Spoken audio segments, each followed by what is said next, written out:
Are you tired of being overcharged and forced into paying a monthly subscription for your Mac and Windows software? Well, if you are, currently we're having a 50% off discount on all the latest Mac and Windows software, such as AutoCAD, SolidWorks, Photoshop, Microsoft Office, and much more. Our 50% off discount will be ending soon, so be sure to text us "Need Software" to 213-640-9738. That's 213-640-9738. We aim to please, so expect 24/7 technical support, the latest premium software, instant software links delivered to your email, and PayPal buyer's protection guarantee.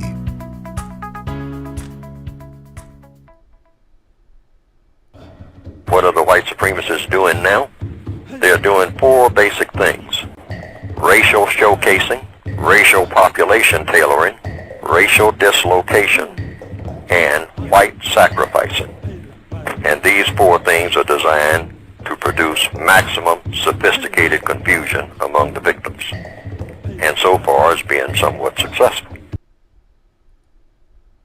With inflation and gas prices being what they are, it's clear we're headed into a recession. Having a side hustle is more important than ever. That's why you need to check out the king of side hustles, Elijah, over on the Side Hustler Society Show. There, we talk about a variety of ways to get started making money, including voice acting, freelancing, video editing, personal training, making $20 an hour as an Uber Eats driver, and renting property on Airbnb. Info on all this and more can be found at www.hustlerscash.com. That's www.hustlerscash.com. Racism is the most powerful system on the planet, yet it is often perceived as the most taboo subject to discuss. World-renowned activist and best-selling author Tariq Nasheed takes on this challenge head-on in his new book, Foundational Black American Race Baiter. This is the most important book you will need in order to understand the mechanisms of systemic racism and how to counter this system. Get Foundational Black American Race Baiter now at Amazon and BarnesandNoble.com. Also get limited autographed collector's editions of the book at officialfba.com.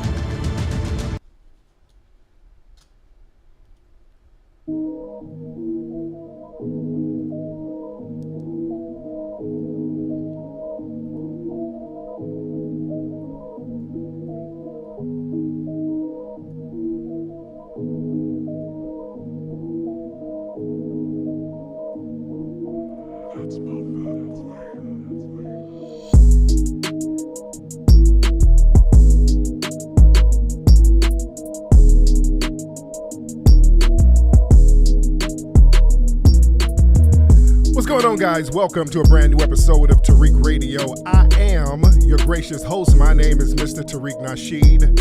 Glad to have the family in here. I need everybody to retweet this broadcast. Share this on your social media. I also need you to hit that like button. Hit that subscribe button, ladies and gentlemen, because we're going to make it do what it do. We're going to take that real quick commercial break. But you guys don't move a muscle, ladies and gentlemen, because we will be right back right here on Tariq Radio. Don't move a muscle. Listen up, squares. You need to get the legendary book on game, The Art of Mackin', by author Tariq Kingflex818, available on Amazon right now. Can you dig it? This book has been a bestseller for 20 years, Jack, and the New York Times called it a classic. That means it's out of sight. So this book ain't for no lames who ain't trying to learn the game, jive turkeys.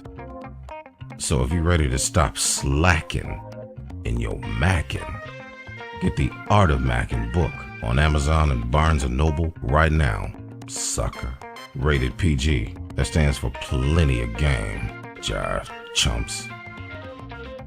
If you're trying to start, grow, or scale your business and you don't have time for get-rich-quick schemes or gurus that promise you the world and don't deliver, well, you need to go ahead and check out my guy, The Business Bully, and let him teach you how to make money with your business. You've seen Dave Anderson on The Breakfast Club, on CNN, on Forbes, and on tour with me, and his clients have done over $100 million in revenue, and you can be next, ladies and gentlemen. Check out Dave's program at bully101.com to get more information.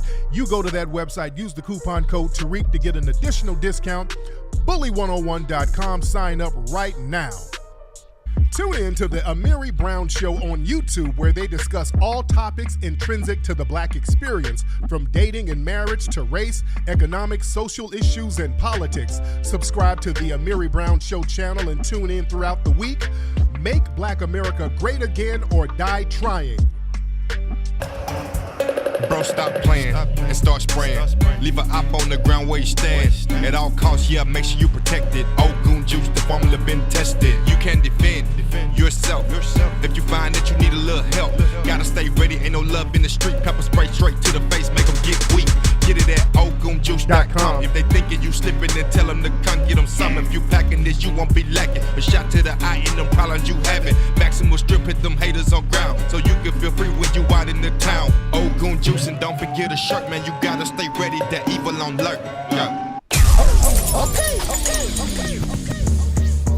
You are now tuned into the legendary OG. Tariq Nasheed. I want to apologize to all my friends On Tariq Radio.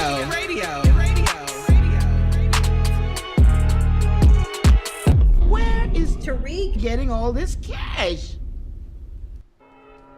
Oh, I'm here. I'm here, ladies and gentlemen. What's going on, family? Glad to have y'all tuning in to Tariq Radio. I am your gracious host, Tariq Nasheed. You know how I do it. Glad to have everybody in here. The voice is still a little shaky, a little bit, but I'm good. I'm good. I'm here with you guys. We're gonna make it do what it damn do. But I need you guys to really hit that like button. I really need you guys to hit that subscribe button. If you have not subscribed, you better hit that subscribe button, ladies and gentlemen. And then I'm going to need you to share this on your Twitter. Everybody retweet the link to this broadcast right now, ladies and gentlemen. Because we got a lot of stuff we're going to talk about. We won't be on here too long, but we're going to make it do what it do. So on social media today, a lot of folks we were having a lot of different conversations. There were different Twitter space rooms. The conversation coming up about Pan-Africanism. Is Pan-Africanism dead? A lot of people now are just not on the Pan-Africanism wave. A lot of people now are like, hey, man, we're looking out for foundational Black Americans. We ain't really trying to do the whole, we're going to go to Africa. Nobody's really buying into the Wakanda myth that's been sold to us for a long time. Nobody's buying into that now.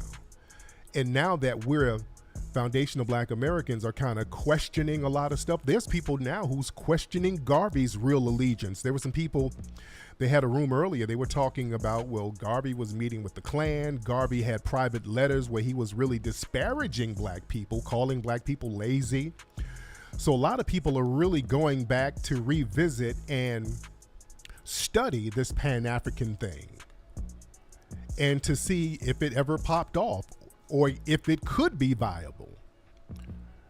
The fact is, a lot of times when people came to us, foundational Black Americans, many times talking about linking up with Africa and things like that, a lot of times it had a scammy little vibe to it.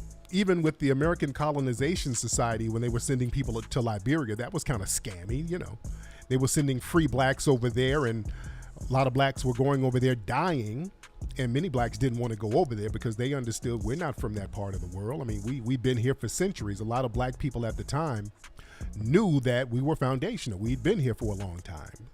Even Frederick Douglass spoke out against repatriating or patriating because a lot of us can't even prove where in Africa we came from. It's very speculative. And again, there were a lot of Black people who were already here. So it's very hard to really assess who came from where. You understand? Now, let's be very clear. I have a lot of love and respect for brothers and sisters in the diaspora. I still rock with them. People think because we are acknowledging our foundational Black American lineage, they think that we are disparaging some of our riders in the diaspora. No, we're not. I still ride with brothers and sisters in Africa, especially in the UK. I rock with brothers and sisters in the Caribbean who are still on code. I rock with whoever's on code. If you're on code, for empowerment and against white supremacy. I rock with any black person. I don't care where you are. If you're from Australia, I rock with you. If you are against systematic white supremacy.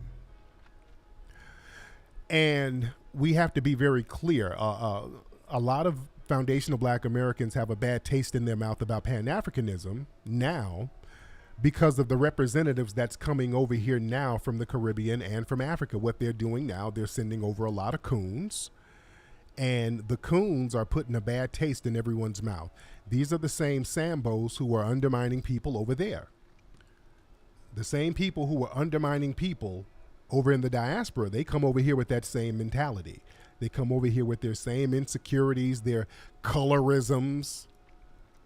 That's why when we see people on TikTok and Instagram talking about dark skin, light skin, man, 9 times out of 10, it's a non-FBA person talking that. They're bringing that filth over here, trying to infuse us with it. We're not on that because we understand where we are under the system of white supremacy. We're all treated the same no matter what your skin tone is. Excuse me. But we're starting to see, unfortunately, a lot of people who come around us off code trying to undermine us. Many of them happen to be non-FBA folks. So a lot of people are kind of looking at the Pan-Africanism thing a little different now. Many people believe that the whole concept is dead.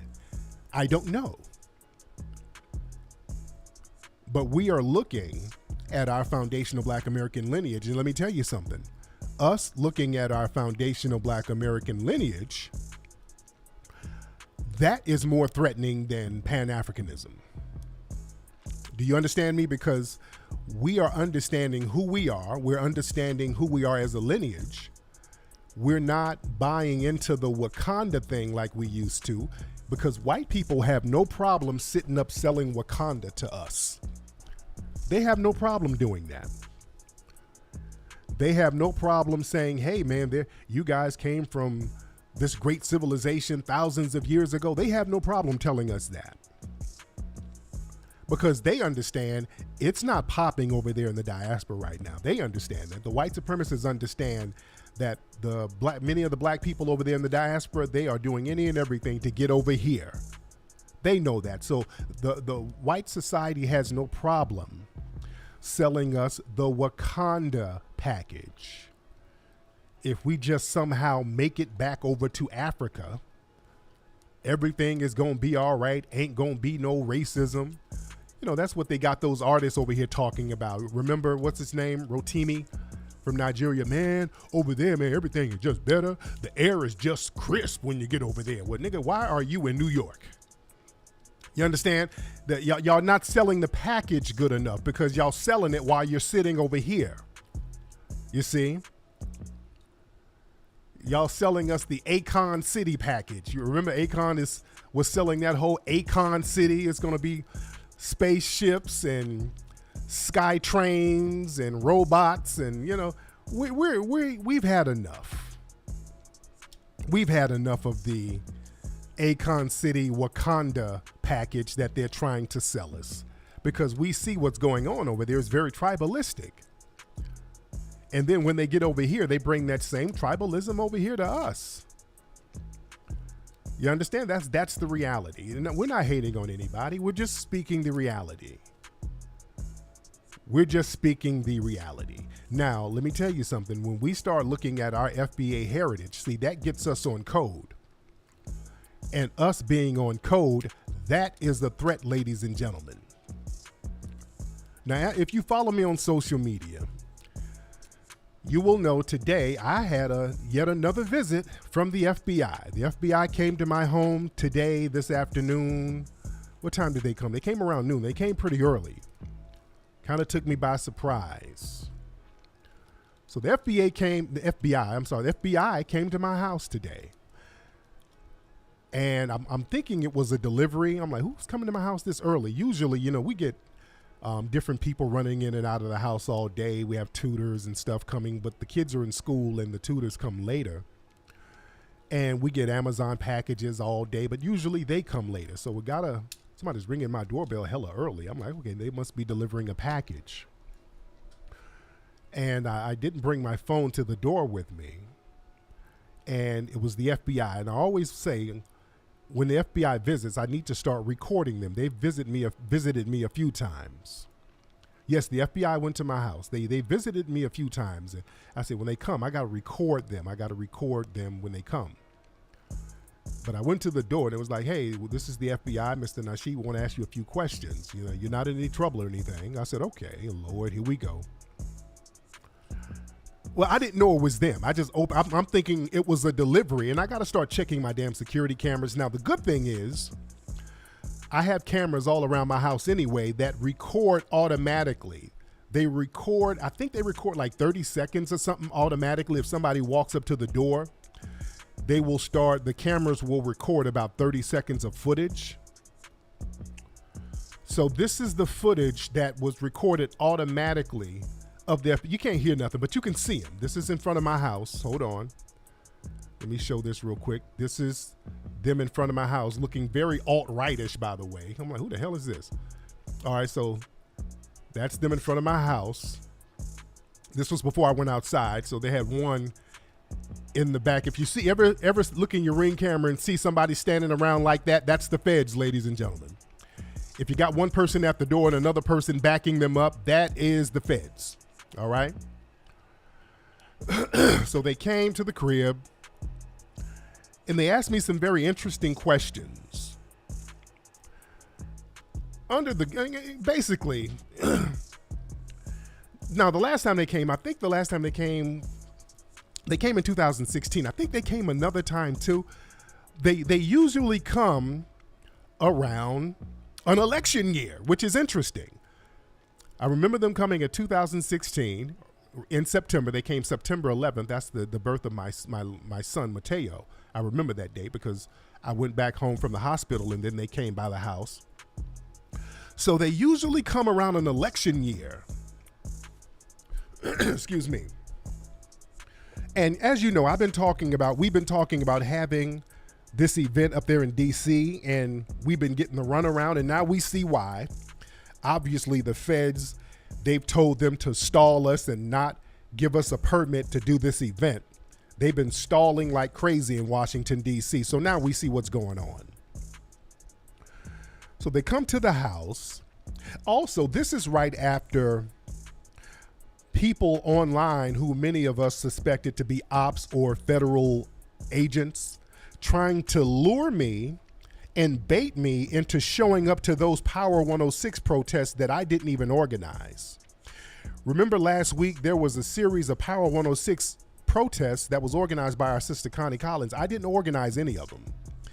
But notice that there were so many people, these trolls trying to lure me and bait me into showing up there. It was this desperate attempt to try to get me to show up to those protests, which was very suspicious. Half the time I was I wasn't even in the continental United States, but I saw it for what it was. I'm like, wait a minute, why are random people desperately trying to lure me into a specific location at a specific time? I understand the 48 laws of power. You don't ever show up where somebody else wants you to show up. That's warfare 101. You bring the people to you. You determine where everything is going to go down. When people try to lure you into a certain situation at a specific time, at a specific location, boy, that's a setup all day. You see? Notice all the people who were trying to lure me and bait me into showing up at a specific time at that radio station for something that I didn't even organize. Trying to use little weak, goofy shaming tactics. Wait, Tariq, are you scared to come through? Tariq sound like he's scared. That type of talk is Agent Talk 101. You ain't fooling nobody. Oh yeah, I saw that for what it was. And also, you had people out there who were fishing for lawsuits. I'm gonna get on that a little bit later. You had some operatives and tethers out there really hoping that I would show up so they can fish for a lawsuit. Hopefully, they were hoping that somebody connected with the protest would touch him or lay hands on him so that they can turn around and try to sue me. That was another tactic they were trying to do. We saw that a mile away. But anyway, so now after that protest last week, and all of a sudden we're talking about trying to get a protest going up there in Washington, D.C. They're giving me the runaround, and then the FBI shows up to the crib. And here, this is the thing. They were talking about, well, we wanted to ask you some questions about Frank James, Tariq. Frank James, y'all remember, that was the guy in New York who allegedly shot up the subway in New York. Remember? How many months ago was that? How many months ago was that? They asked me, well, Mr. Nasheed, Frank James, are you familiar with him? He did a mass shooting at a subway in New York. I said, yeah, I'm familiar with the story. And they were like, well, we saw online that he followed your social media about 10 years ago. He followed you on social media and he retweeted you 10 years ago. I said, okay, and there's a lot of people who follow me and retweet me. That's correct. We know you have a big following. And the agent said, did Mr. James ever try to reach out to you for anything?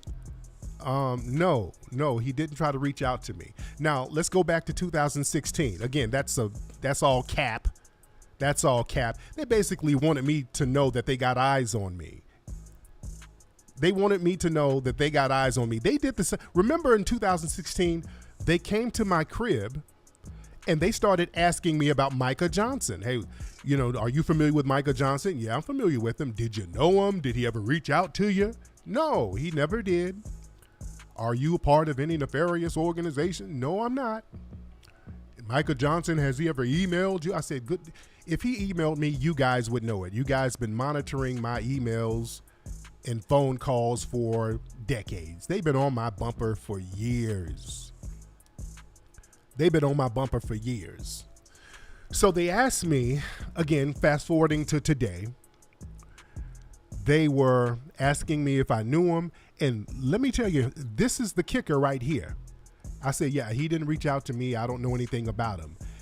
The white cop or the white agent said, did he reach out to any other FBAs? They asked me, did Frank James reach out to any other FBAs? He used the term FBA. No, he didn't reach out to any other FBAs that I know of.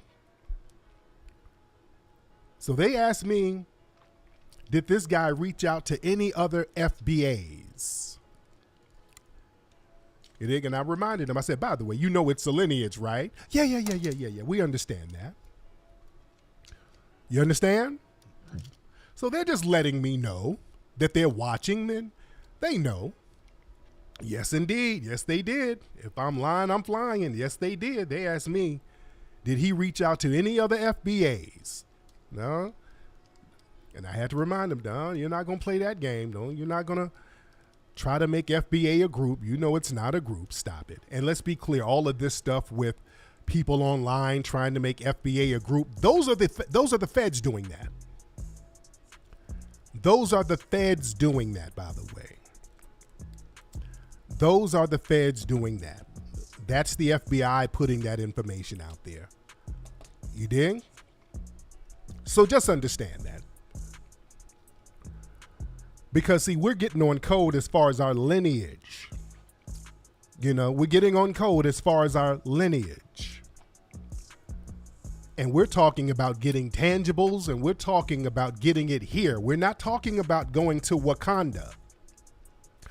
We're not talking about Pan-Africanism. We're talking about getting what we're supposed to get right here, right now. And that is the threat, ladies and gentlemen. A lot of us are getting on code out here. And law enforcement, they're getting desperate.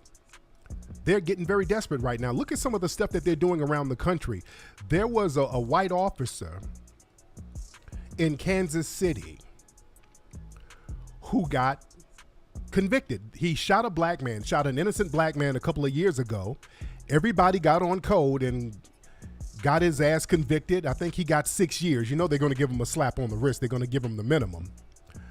But now, in retaliation, what they're doing in Kansas City, in this certain part of Kansas City, the police are basically retaliating by not responding to certain 911 calls. Kansas City police won't respond to calls as retaliation against the verdict, lawsuit says. So people are suing the police department. Daniel Fox, and this is the guy here, this is the good guy right here, this good white guy right here. He alleges that the police refused to investigate a break-in next door to his house and later intimidated him into deleting a Twitter post that was critical of the police's alleged inaction. So they're trying to get revenge on the citizens. They're mad that one of their guys got convicted for killing a black man. So now they're going to try to take revenge on the citizens. This is the kind of dirty little janky stuff that we have going on with law enforcement right now. This is desperation. They're very desperate right now. And there's another case in Mississippi, I think. Remember, there was a cop who was caught using the N-word and all this stuff. And in this it's a majority black town. The black citizens they have to sue the police now because of basically a martial law policy where they're just being targeted based on race. So it's a small town. It's the Lexington Police Department. This was the guy bragging about killing 13 people. So now the black folks have to file a lawsuit to protect themselves from the damn police department out here. This is how crazy it's getting out here. So this is why they don't want us on code. Because see, we're getting on code and we're saying, hey, enough is enough. We got to shut some of this white supremacist terrorism down, as we should. We have a constitutional right to do that. You understand? We have a constitutional right to do that, to shut this stuff down.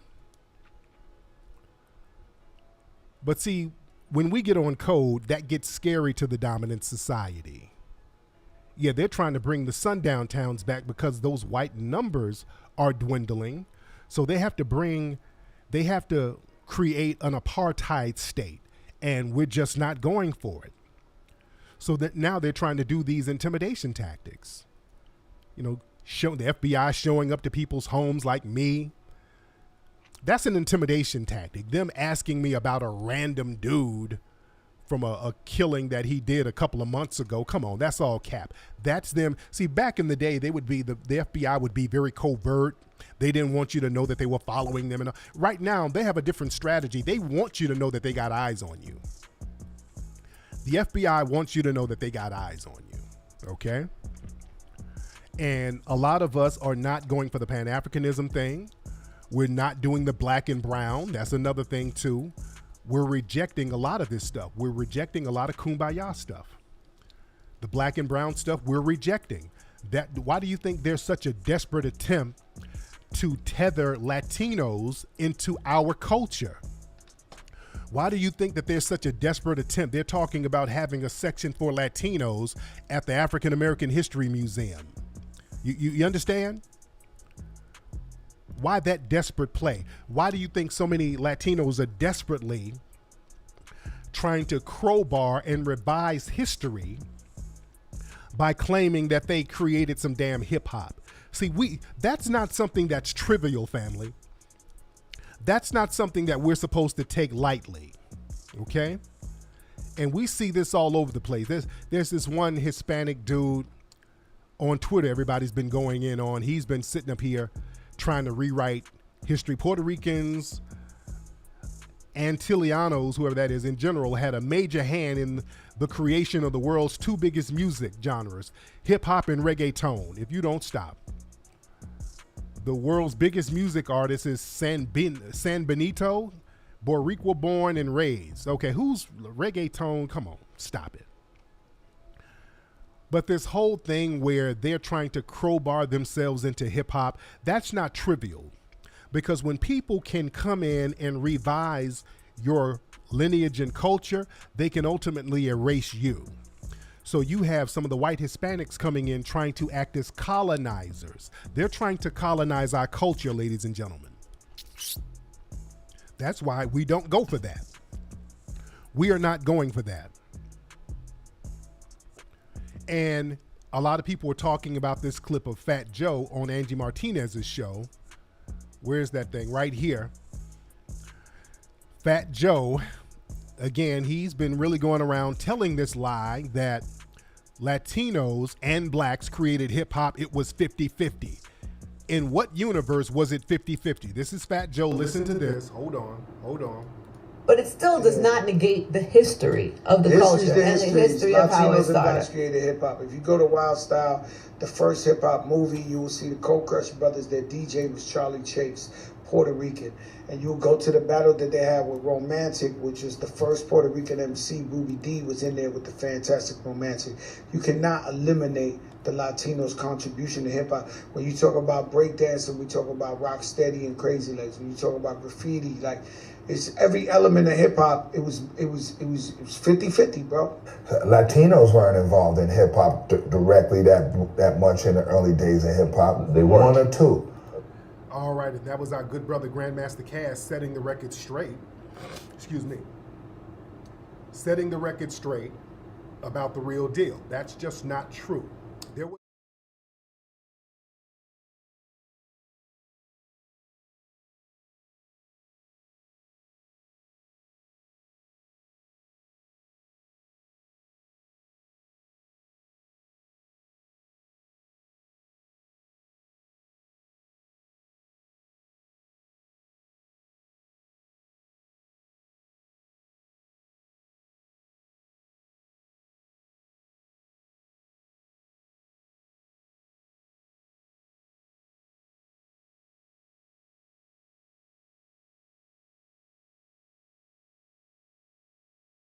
Oh, my bad, guys. I'm sorry. The sound was off. Okay, so that was our good brother Grandmaster Cass.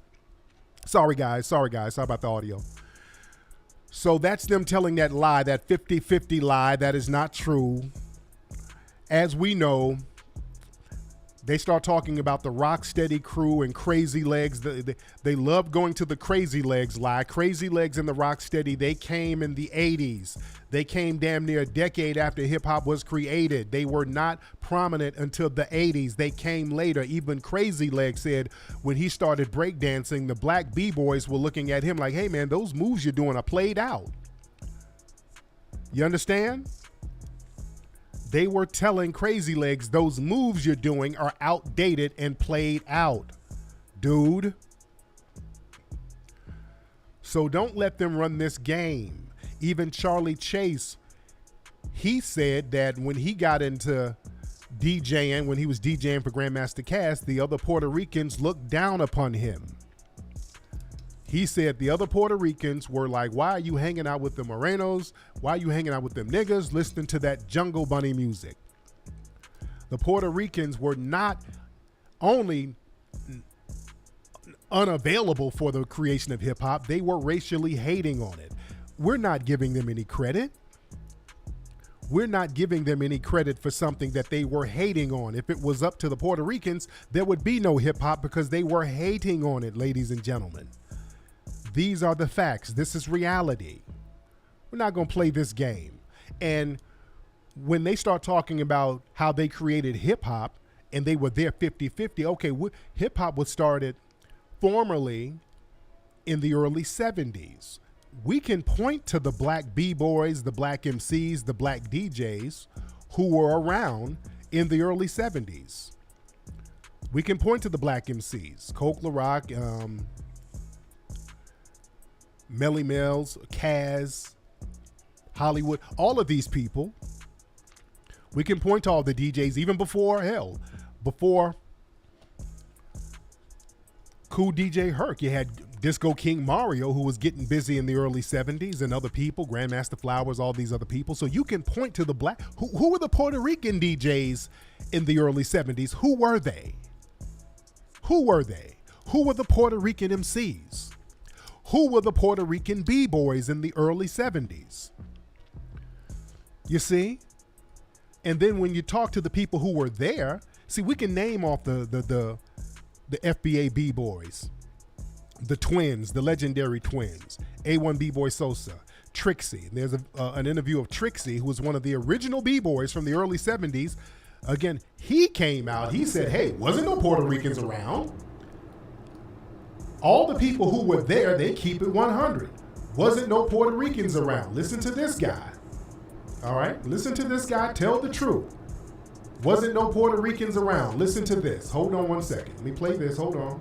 Put you straight up. There wasn't no Puerto Ricans. Wasn't no Puerto Ricans. Coming Wow. to the parties. Okay. So wasn't no Puerto Rican breakdancers. There wasn't no Puerto Rican. But you saying you started it. I started. And I'm not Puerto Rican. You're not Puerto Rican. I'm not Puerto Rican. Wow. I am black and proud. Okay. My mom is from North Carolina. My dad is from South Carolina. Okay, salute, we black, salute. We Indian. We got the African, the genes and all that. Anyway, most of the dances anyway come from my city. Okay. And tap dancers, black. You know, ballet, black. Everything that they blind us with actually come from us. Right. We actually did a lot of things that our people really never got the recognition for. Right. There you go. There you go, man. So right from the horse's mouth, man. Right from the horse's mouth. When you get around some of those old school B-boys, the ones who were there, they all say the same thing. It wasn't no Puerto Ricans around.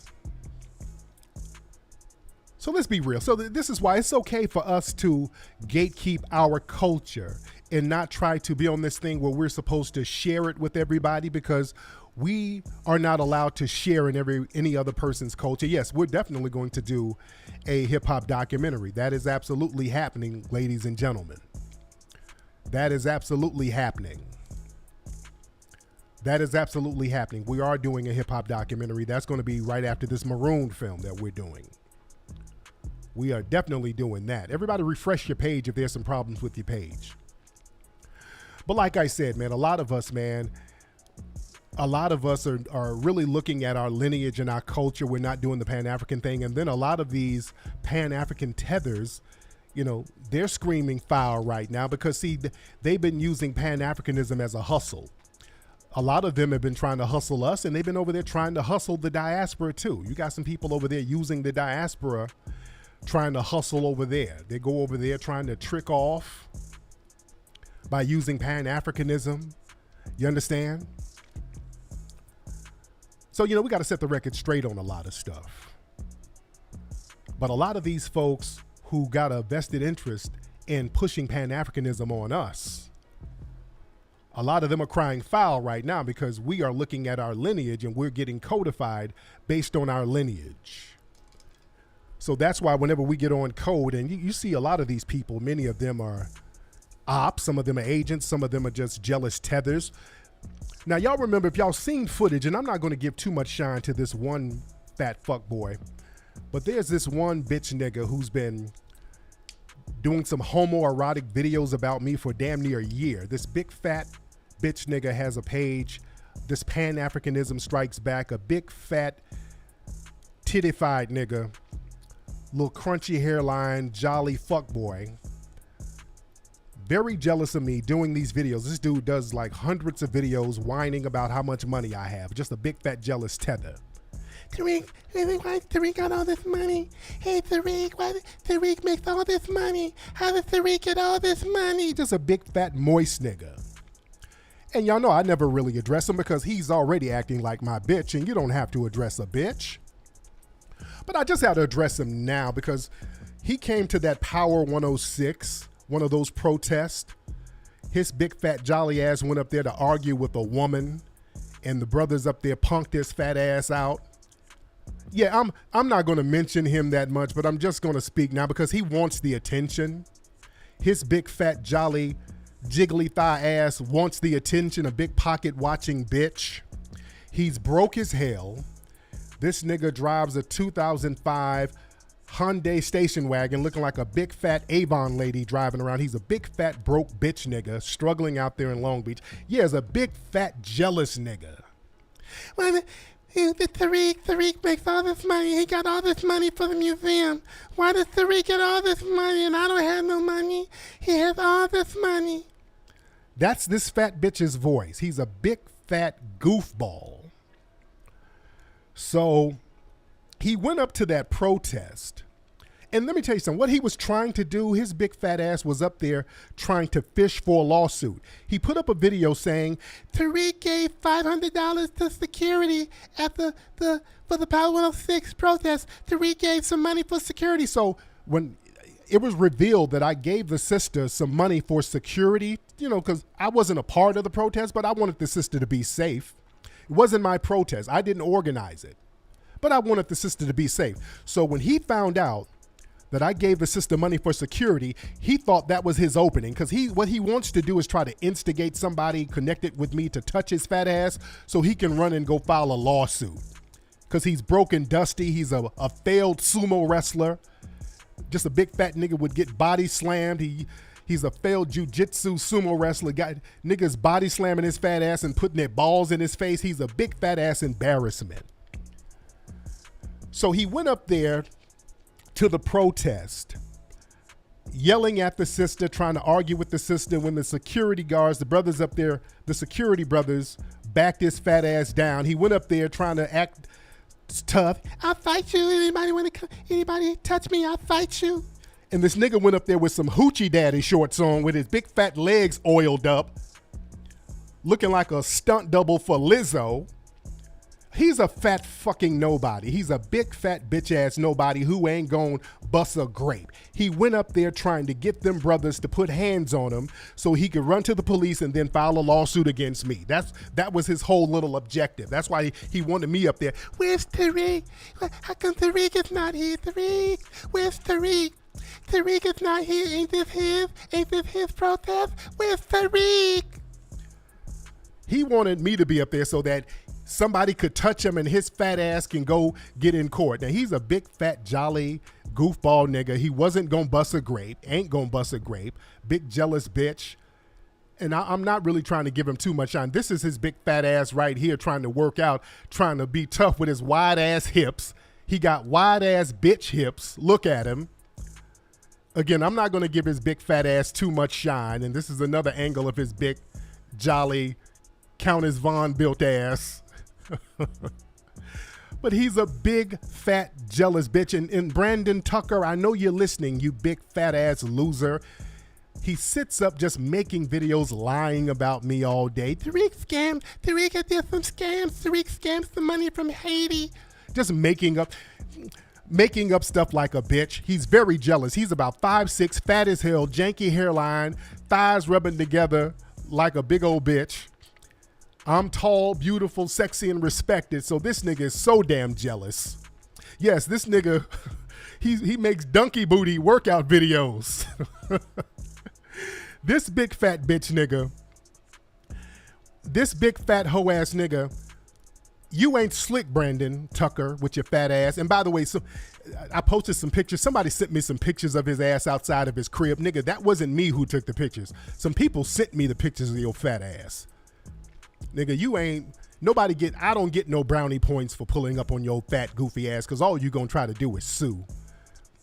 This nigga's been trying to instigate somebody to touch him connected with me so his fat ass can be in courtroom. If somebody touch his fat ass, he get up there trying to act tough. The minute somebody touch his fat ass, he's up in court just like this.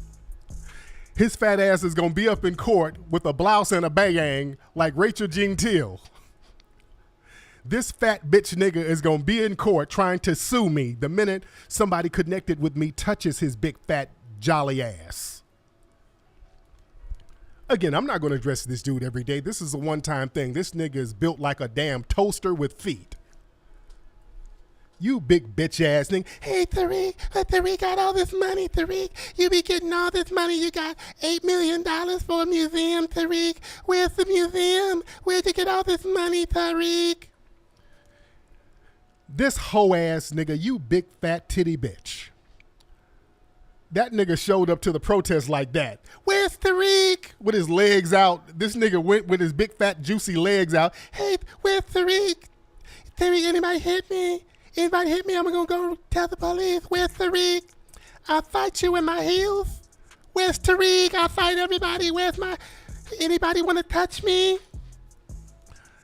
This nigga went his fat ass up there trying to get beat up so he can file a damn lawsuit. You big jolly hoe ass nigga. You jolly hoe ass nigga. You all fuck boy. You dig? You will never be me. You'll never get the respect that I get. You a lying, dusty, fat, broke bitch nigga. And nigga, what you need to do is get your money by making some donkey booty workout videos, nigga. Go get with Phaedra and get you some donkey booty workout videos with your fat ass. That's what you need to do, nigga. Get your money up, get your weight up and not your hate up. Get your big fat jiggly ass out there and make you some donkey booty workout videos with your wide hips. You bussified nigga, you homoerotic ass punk. Niggas sitting around here whining about how much money another man has. What kind of bitch ass, soy milk, estrogen ass niggas are y'all raising out here? With his wide ass damn hips. Looking like Megan Thee Stallion with a thyroid problem. Good Lord. Anyway, y'all. That's been today's broadcast. Let me get up out of here, man. I didn't say what I had to say, ladies and gentlemen. But we got to watch out for tethers. We got to watch out for a lot of these ops out here. We got to watch out for these folks, man.